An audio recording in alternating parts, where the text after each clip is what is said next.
बहनों, देवादिदेव महादेव भगवान महेंद्रनाथ की इस पावन धरती को मैं कोटि कोटि नमन करते हुए आप सबका अभिनंदन करता हूं।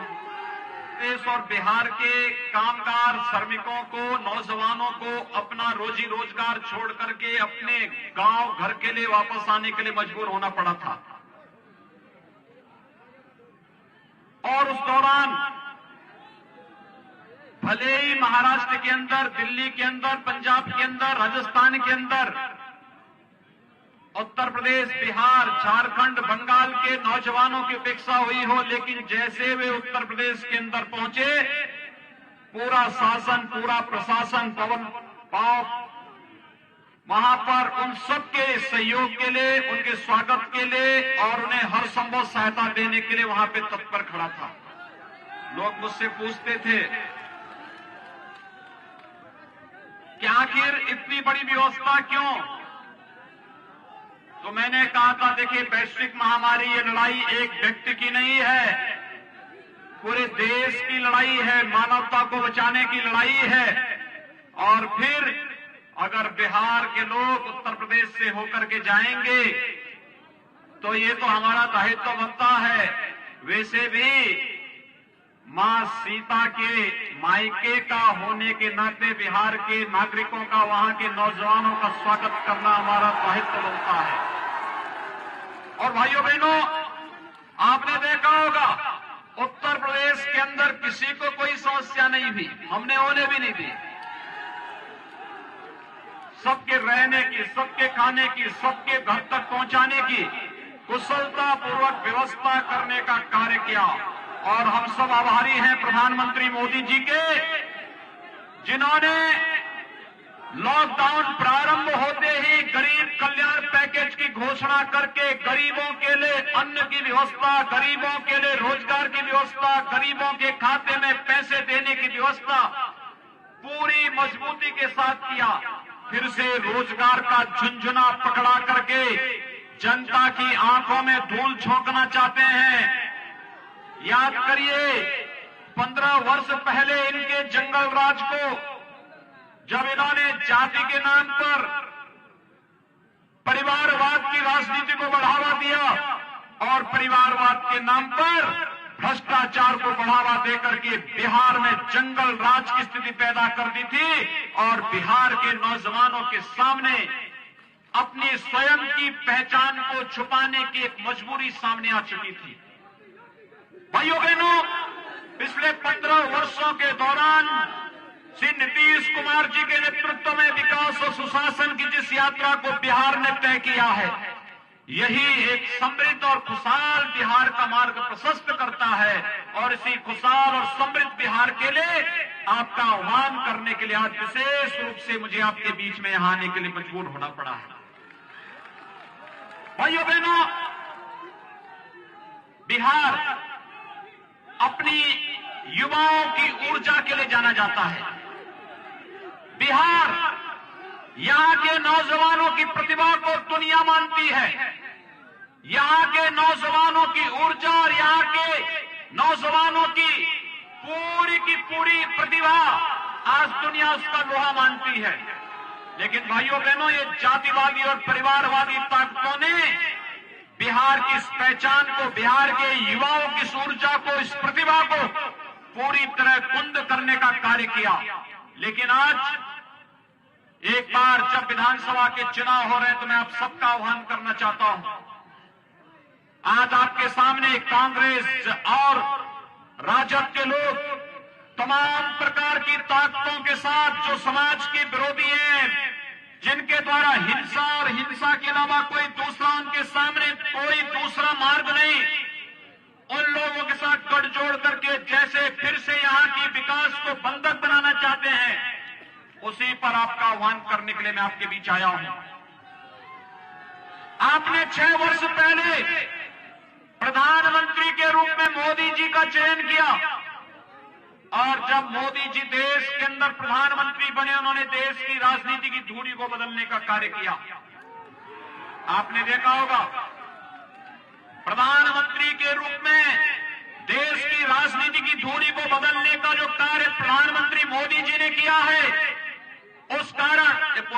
दो भैया।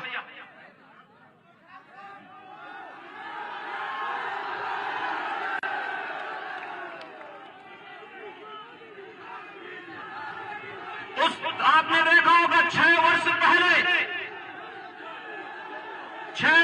पहले आपने देखा होगा 2004 से 2014 तक इस देश के अंदर कांग्रेस के नेतृत्व में यूपीए सरकार कार्य कर रही थी। तब राजद भी उनके साथ में था, ये कम्युनिस्ट भी उस समय इनके साथ में थे, और तब इन्होंने नित्य नए घोटाले इनके सामने आते थे।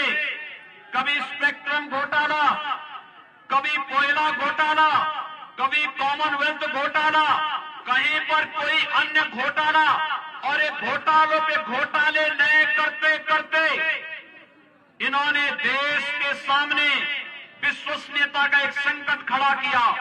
ये वही लोग हैं, चाहे वह कांग्रेस हो चाहे वह राजद हो, इनमें केवल इनके लिए परिवार ही देश है।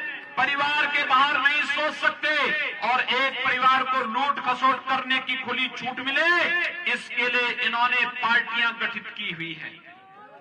भाइयों बहनों, ये वही लोग हैं जो नारा लगाते थे और जिस देश को कहते थे कि इस देश के संसाधनों पर पहला अधिकार किसी मजहब विशेष के बारे में कहते थे कि इस देश के संसाधनों पर इनका अधिकार है, की कुछ सी चेष्टा भी थी। और भाइयों बहनों, 3 तलाक की कुप्रथा को, सदियों की इस कुप्रथा को मजबूती के साथ रोकने का कार्य किसी ने किया, प्रधानमंत्री मोदी जी ने किया।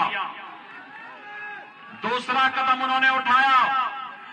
भाइयों बहनों, आज से पहले आपने देखा होगा, इससे पहले 1952 से लेकर के 2019 तक कांग्रेस सरकार के समय में कांग्रेस की सरकार ने व्यवस्था कर दी थी, कश्मीर के बाहर का व्यक्ति जमीन नहीं खरीद सकता था। और भाइयों बहनों, मोदी जी ने आपको छूट दे दी है।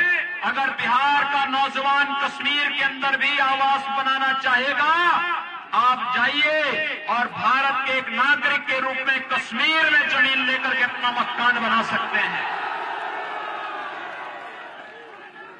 कश्मीर में धारा 370 को सदैव के लिए समाप्त कर दिया।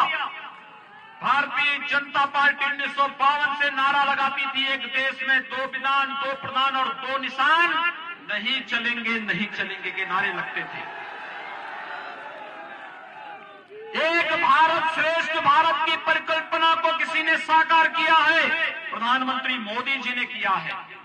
और भाइयों बहनों, कश्मीर से धारा 370 को इसी क्रम में समाप्त करके आतंकवाद की ताबूत पर अंतिम कील ठोकने का कार्य भी किसी ने किया, प्रधानमंत्री मोदी जी ने किया। ये जो कांग्रेस और राजद के लोग आज भाकपा माले और नक्सलवादियों के साथ गठबंधन करके बिहार में फिर से जंगल राज्य स्थापित करना चाहते हैं, वे कान खोल करके सुन लें।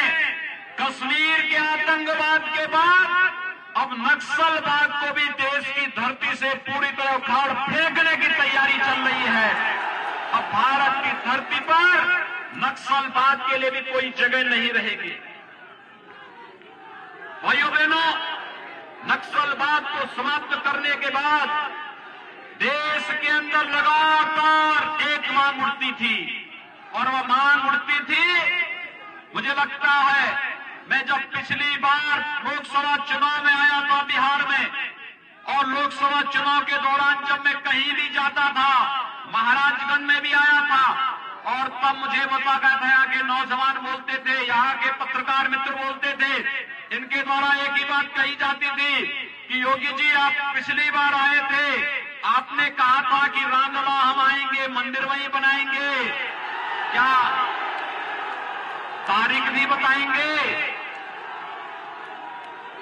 भाइयों बहनों, मैं सही बता रहा हूं, मेरी हार्दिक इच्छा थी जब अयोध्या में राम जन्मभूमि पर भगवान राम के भव्य मंदिर निर्माण का जिस दिन प्रधानमंत्री मोदी जी के कर कमलों से शिलान्यास होना था, उस समय जब मैं इस कार्यक्रम की दिशा से योजना बना रहा था, लेकिन हमारी इच्छा थी कि इस कार्यक्रम में, मेरी हार्दिक इच्छा थी इस कार्यक्रम में बिहार के हर गांव से यहां के नागरिकों को विशेष रूप से आमंत्रण देने का, क्योंकि मैं मानता हूं माता सीता के बगैर राम अधूरे माने जाते हैं। हम जब भी बोलते हैं जय सीताराम बोलते हैं, जय श्री राम बोलते हैं, श्री का मतलब माता सीता से ही है। और इसीलिए भाइयों बहनों, लेकिन ये कोरोना महामारी के कारण राम जन्मभूमि मंदिर निर्माण में अब देरी न हो, कोरोना संक्रमण को भी रोकना था, लेकिन राम मंदिर के कार्यक्रम को भी आगे बढ़ाना था। इसलिए हम लोगों ने आदरणीय प्रधानमंत्री जी के कर कमलों से इस कार्यक्रम को आगे बढ़ाने का कार्य किया। प्रधानमंत्री जी ने कार्यक्रम का शुभारंभ करके 500 वर्षों से जो मांग थी, जो टीस थी, उसको पूरा करते हुए, दूर करते हुए अयोध्या में भगवान राम के भव्य मंदिर के निर्माण का मार्ग भी प्रशस्त कर दिया है। आने वाले 3-4 वर्षों के अंदर जब भगवान राम का भव्य मंदिर बनेगा, तो मैं यहां पर अपने जितने हमारे साथी हैं, करणजीत सिंह जी से, जनार्दन सिंह जी से, अपने यहां पर धूमल सिंह जी से, इन सभी से मैं कहूंगा कि तब बिहार के हर गांव की उपस्थिति अयोध्या में उस अवसर पर होनी चाहिए, क्योंकि भारत के लिए गौरव का विषय है। मर्यादा पुरुषोत्तम भगवान श्री राम और माता सीता के अनुसार ही, उनकी यश और कीर्ति के अनुरूप ही अयोध्या में भगवान राम का भव्य मंदिर का निर्माण का कार्य प्रधानमंत्री मोदी जी के मार्गदर्शन में हो रहा है। और मेरी आप सबसे अपील होगी कि हमें इस यश और कीर्ति को देश और दुनिया के कोने कोने में लेके जाना है। इस दृष्टि से हमें दुनिया के अंदर भारत की यश और कीर्ति को पहुंचाना है। तो मर्यादा श्री राम का आदर्श चरित्र हम सबके सामने है, और आपका आह्वान करने के लिए आपके बीच आया हूं। हम सब मिलकर के इस कार्यक्रम प्रदान करें। भाइयों बहनों, ये जो जातिवादी ताकतें जो राम मंदिर के मार्ग में बाधक थी, कश्मीर में आतंकवाद और देश के अंदर नक्सलवाद को समाप्त करने में बाधक थी, नौजवानों के नौकरी और रोजगार में बाधक थे, इन सभी लोगों को मुंहतोड़ जवाब देने का अवसर है बिहार विधानसभा का चुनाव। और बिहार विधानसभा चुनाव के माध्यम से मेरी आप सबसे अपील होगी, कल 28 अक्टूबर को पहले चरण का चुनाव संपन्न हुआ। 54% लोगों ने कल मतदान में भाग लिया। भाइयों बहनों, मेरा आप सबसे अपील है, द्वितीय चरण का चुनाव 3 नवंबर को होने जा रहा है, और हमारा प्रयास होना चाहिए द्वितीय चरण में हम मतदान के प्रतिशत को 70% तक पहुंचाने का कार्य करें। ये सब नौजवानों की ऊर्जा ये कर सकती है, आप कर सकते हैं। आप अगर इस कार्यक्रम को आगे बढ़ा देंगे, भाइयों बहनों, मैं विश्वास के साथ कह सकता हूं, भाजपा और जदयू के ही प्रत्याशी जीतेंगे अगर 70% मतदान हो गया तो। मतदान के प्रतिशत को बढ़ाने के लिए आप सबका आह्वान कर रहा हूं, और इतनी भारी संख्या में लोग आज यहां पर उपस्थित हुए हैं, और इसमें भी 90 से 95% तो युवा हैं। ये युवाओं की ऊर्जा, जिस देश के अंदर और जिस प्रदेश के अंदर इस प्रकार की युवा ऊर्जा हो, वो पीछे रह ही नहीं सकता, हो तो आगे ही आगे जाना है। और बिहार नित्य निरंतर प्रगति के पथ पर जिस विश्वास के साथ बढ़ रहा है, उस विश्वास के लिए आवश्यक है अच्छे प्रतिनिधियों को हम चुनाव जिता करके भेजें और अच्छी पार्टियों के हाथों में प्रदेश की बागडोर हम सौंपे। और इस दृष्टि से भारतीय जनता पार्टी ने दरोदा विधानसभा क्षेत्र से श्री करणजीत सिंह जी को भारतीय जनता पार्टी ने प्रत्याशी बनाया है और एकमा विधानसभा क्षेत्र से श्रीमती सीता देवी जी को जदयू ने यानी एनडीए ने अपना प्रत्याशी बनाया है। मेरा आप सबसे अपील होगा, एनडीए के प्रत्याशी जहां कहीं भी लड़ रहे हैं, भाजपा हो, जदयू हो और अन्य हमारे सहयोगी दल हैं, इन सभी के प्रत्याशियों को भारतीय जनता पार्टी और सहयोगी दलों के प्रत्याशियों को उनके चुनाव चिन्ह पर भारी बहुमत से विजयी बनाने की अपील आप सबसे करने के लिए मैं आज आपके बीच आया हूं। इतनी भारी संख्या आपकी है, इतनी भारी संख्या में आप लोग उपस्थित हुए हैं। आपके पास स्मार्टफोन होगा, भाइयों बहनों, अपने स्मार्टफोन का इस्तेमाल करते हुए नातेदार, रिश्तेदार, मित्रगण, शुभचिंतकगण, इन सबको एसएमएस करके, फोन करके और आवश्यकता पड़ती छोटी छोटी टोली बना करके घर घर जा करके कि विकास और सुशासन में बिहार में नीतीश जी के नेतृत्व में एनडीए की सरकार बननी आवश्यक है, जिससे भारत सरकार के माध्यम से मोदी जी और बिहार के माध्यम से नीतीश जी मिलकर के विकास की प्रक्रिया को तेजी के साथ आगे बढ़ा सके। यह अपील करते हुए मैं आप सबका आह्वान करता हूं, 3 नवंबर को भारी बहुमत से बीजेपी, जदयू और सहयोगी दलों के प्रत्याशियों को भारी बहुमत से विजयी बनाने की अपील आप सबसे करते हुए पार्टी को देता हूं विराम। जय जय श्री राम, जय जय श्री राम, जय जय श्री राम।